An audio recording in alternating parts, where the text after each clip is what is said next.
जय माता दी। मेरे चैनल में आप सभी का बहुत बहुत स्वागत है। सफ़ेद पानी से परेशान हो गए हैं, खास करके लेडीज़ में ये प्रॉब्लम होती है। ऐसा नहीं कि जेंट्स में बिल्कुल नहीं होती है, जेंट्स में भी होती है, लेकिन ज़्यादातर ये प्रॉब्लम लेडीज़ को हो जाती है। उनको सफ़ेद पानी आना शुरू हो जाता है, जिसको आप लिकोरिया बोलते हैं। तो ये समस्या क्यों होती है, इसके लिए हम क्या कर सकते हैं, कैसे हम घरेलू तरीके अपना करके घरेलू इलाज से हम इस समस्या से निजात पा सकते हैं, सारी चीज़ें आपको इस वीडियो में बताऊंगी और एक एक करके आपको कई सारी चीज़ें यहाँ पर बताऊंगी। बहुत ही उपयोगी वीडियो है, बहुत ध्यान से सुनिएगा। बहुत सारी लेडीज़ ऐसी हैं जिनको हर वक्त सफ़ेद पानी आता रहता है।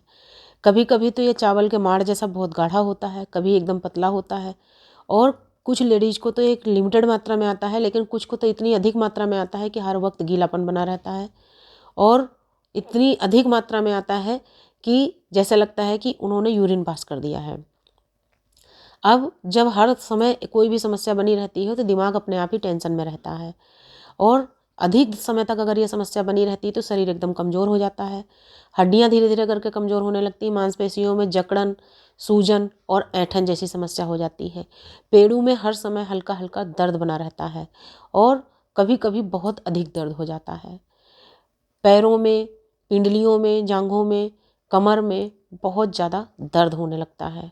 सिर दर्द की समस्या हो जाती है, कमज़ोरी बहुत अधिक आ जाती है, जी मिचलाता है, उल्टी कभी कभी आ जाती है, और कभी कभी उल्टी महसूस होती है लेकिन होती नहीं है।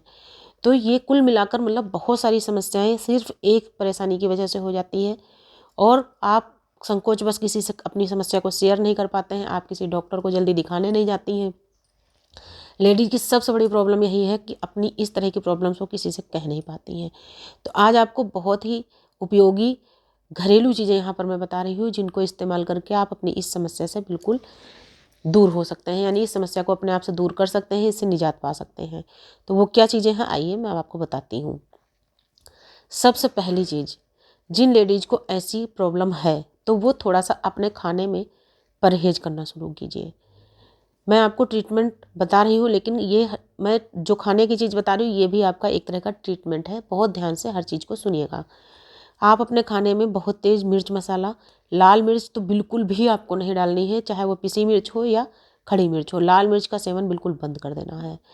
तेज़ मसाले नहीं खाने हैं, बहुत ज़्यादा ऑयली आपको नहीं खाना, बाहर का और फास्ट फूड आपको बिल्कुल नहीं खाना है। आप सादा भोजन कीजिए, खूब सारी हरी सब्जियाँ खाइए, खूब सारा पानी लीजिए।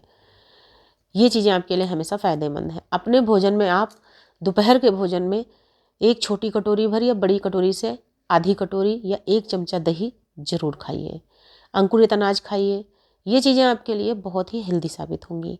अगली चीज़ मैं आपको बताऊँ, अब मैं आपको बता रही हूँ जिनसे कि ये पानी पूरी तरीके से आपका आना बंद हो जाएगा। तो आप जो चावल बनाते हैं, चावल का माड़ आप उतार लीजिए। चावल का जो माड़ होता है, गाढ़ा गाढ़ा माड़ आप उतार लीजिए, और 1 चमचा माड़ आपको पी लेना है। गरम ही गरम आपको पीना है चम्मच से। बिल्कुल आपको अगर नहीं अच्छा लग रहा, वैसे तो ये खाने में बुरा भी नहीं लगता है, और अगर नहीं अच्छा लग रहा तो आप दवाई समझ के इसको ले लीजिए। तो एक बड़े चमचा भर या छोटी कटोरी भर चावल का माड़ आपको गरम गरम पी लेना है। आप चाहें तो दिन भर में इसको 2 बार ले सकते हैं। ये बहुत ज़्यादा फ़ायदा करेगा। उसके अलावा आपको मैं एक इतनी बेहतरीन चीज़ बता रही हूँ जो कि बिल्कुल रामबाण इलाज है। मैंने एक नहीं लाखों लोगों को इससे ठीक किया है। इससे पहले भी मैं इस टॉपिक पर कई सारी वीडियोस दे चुकी हूँ, बहुत सारे लोगों को आराम हो रहा है। आपको आज भी मैं बहुत ही बेहतरीन चीज़ें बता रही हूँ। आपको पहली चीज़ तो मैं आपको बता दूँ, वहाँ पर आपका जब हर समय गीलापन रहता है तो वहाँ पे दाने और छाले जैसी समस्याएं भी हो जाती हैं। आपको स्मेल भी महसूस होती है। कुछ लोगों को पानी आता ही ऐसा है कि बहुत ज़्यादा स्मेल वाला होता है। तो इसके लिए आपको सफाई का भी विशेष ध्यान रखना है कि जैसे आपको अब गीलापन है तो समस्या तो है ही, लेकिन अधिक समय तक आपको गीले कपड़े पहन के नहीं रखना है। आपको बार बार चेंज करना है, सूखे कपड़े ही पहनना है। बार बार वहाँ पर आपको गीला नहीं छोड़ना है।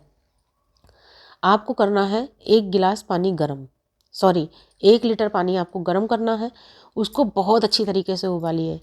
जब ये पानी 7-8 उबाल इसके अंदर आ जाएं, उसके बाद में आपको इसके अंदर 1 चम्मच फिटकरी का चूरा डाल देना है। आप फिटकरी को पीस करके घर में कूट करके चूरा बना सकते हैं, फिर उसको पीस कर रख लीजिए, या पिसी हुई फिटकरी आप मार्केट से ले आइए। तो इस पानी के अंदर 1 चम्मच आपको फिटकरी डालनी है, फिटकरी का चूरा, और उसके बाद में आपको पानी को ढक देना है। पानी को ढकने के बाद में आपको नॉर्मल तासीर पर लाना है। जब पानी इतना हो जाए कि जितना आपकी स्किन बर्दाश्त कर पाए, उस पानी को आप छान लीजिए। फिटकरी वाले पानी को आप छान लीजिए। अब आपको इस पानी से अपने प्रभावित अंग की धुलाई करनी, यानी अपने प्राइवेट पार्ट की आपको धुलाई करनी है। आप चाहें तो किसी स्प्रे वाली बोतल में भर के स्प्रे कर सकते हैं, या आप छींटे मार के ऐसे ही धुलाई कर सकते हैं। उसके बाद ऊपर से आपको सादा पानी डालने की ज़रूरत नहीं है। फिर आप सूखे कपड़े से पोंछ के सुखा लीजिए अपने शरीर को और सूखे कपड़े पहन लीजिए। यानी कुल मिलाकर आपको अधिक समय तक अपने अंग को, किसी भी अंग को गीला नहीं छोड़ना है, नहीं तो वहाँ पर आपको समस्याएं हो सकती हैं। खुजली, दाने, फुंसी जैसी समस्याएं हो सकती हैं। अब जब आप सुखा के पोंछ लेंगे, उसके बाद आप सूखे कपड़े पहन लीजिए। अब कई लोगों के साथ में दिक्कत ये हो जाती है कि फिटकरी की वजह से ड्राइनेस आ जाती है कभी कभी, और ड्राइनेस से हल्की हल्की सी कभी आपको खुजली महसूस हो सकती है, तो वो नॉर्मल है, उससे बिल्कुल घबराइएगा ना। उसके लिए आप नारियल का तेल इस्तेमाल कर लीजिए। नारियल का तेल लीजिए, कटोरी में हल्का सा गुनगुना कर लीजिए उसको, और वो नारियल का तेल आप लगा लीजिए। इससे आपको खुजली भी नहीं होगी और आपके शरीर में आपको ड्राइनेस भी महसूस नहीं होगी। मैं गारंटी के साथ कहती हूँ, इसको आप करके देखिए। कितना भी पुराना आपका मर्ज हो, 1 हफ्ते में आपका मर्ज खत्म हो जाएगा। अगर 4 या 5 महीना पुराना है या 1 साल पुराना मर्ज है, तो भी 3 दिन में ही आपको ये समस्या खत्म हो जाएगी। लेकिन अगर पुराने से पुराना मर्ज है, तो भी 1 हफ्ते में पूरी तरीके से आपको ख़त्म होता समझ में आएगा, और 15 दिन में पूरी तरीके से जड़ से यह बीमारी आपकी ख़त्म हो जाएगी। थोड़ा सा एक्सरसाइज करने की आदत डाल लीजिए। हरी घास में सुबह टहल लीजिए। अभी जैसे सर्दियाँ स्टार्ट हो गई हैं, तो बहुत देर आपको नंगे पैर चलने की ज़रूरत नहीं, वरना सर्दी बैठ जाएगी। या आप थोड़ा सा मॉर्निंग वॉक करने की आदत डाल लीजिए। हल्का फुल्का आप एक्सरसाइज जो आपको सूट करता है अगर करते रहेंगे, तो भी आपके लिए बहुत ही फ़ायदेमंद साबित होगा।